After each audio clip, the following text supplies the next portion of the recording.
వెంటనే ఆపాలి medical private వెంటనే ప్రభుత్వ మెడికల్ కాలేజీలు ప్రైవేటీకరణ చేయడం వెంటనే మంచి జరిగి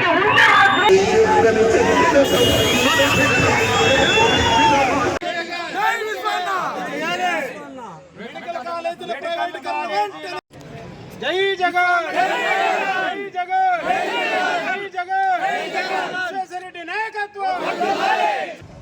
లక్షలాది మంది రోడ్లపైకెక్కి ప్రభుత్వం మెడికల్ కాలేజీల్ని ప్రైవేట్ వాళ్ళకు అప్పజెప్పేటువంటి విధానానికి వ్యతిరేకంగా నిరసన తెలియజేస్తా ఉన్నారు.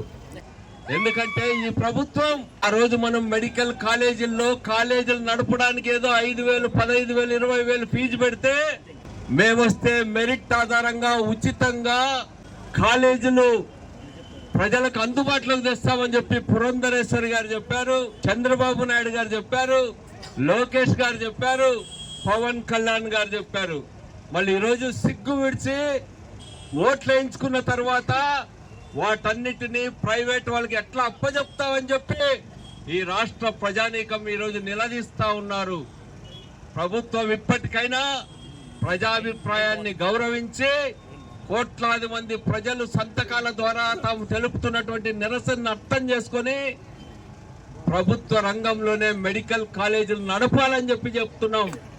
క్యాబినెట్ లో నిర్ణయం తీసుకొని ప్రైవేట్ వాళ్ళకి ఇచ్చేయాలని చేసినటువంటి జీవోలను రద్దు చేసుకోమని చెప్పి చంద్రబాబు గారికి విజ్ఞప్తి చేస్తా ఉన్నాం.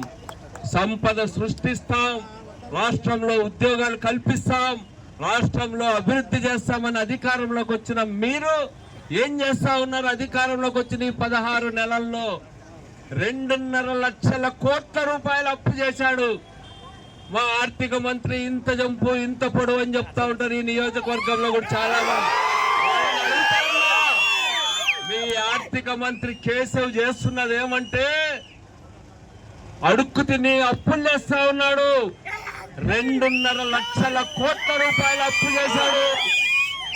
ఈ 6 నెలల్లోనే నిన్న కాగ్ రిపోర్ట్ ఇచ్చింది, దేశంలోనే ఇంత పెద్ద ఎత్తున ఈ 6 నెలల్లో అప్పు చేసిన గవర్నమెంట్ ఏదైనా ఉందంటే నంబర్ 1 చంద్రబాబు ప్రభుత్వం అని చెప్పింది.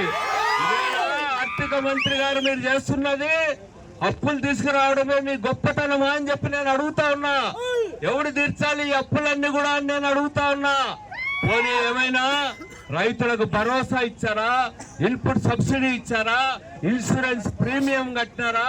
మహిళలకు నెలకు 1,500 రూపాయలు ఇస్తామన్నారు, ఏమైనా ఇచ్చారా? ప్రభుత్వ కళాశాలను కూడా ఈరోజు అమ్మివేసే దుస్థితికి మీరు దిగజారినారు. ఈ కాలేజీల్ని మీ పార్టీలకు సంబంధించిన కోటీశ్వర్లకు కట్టజెప్పి పేద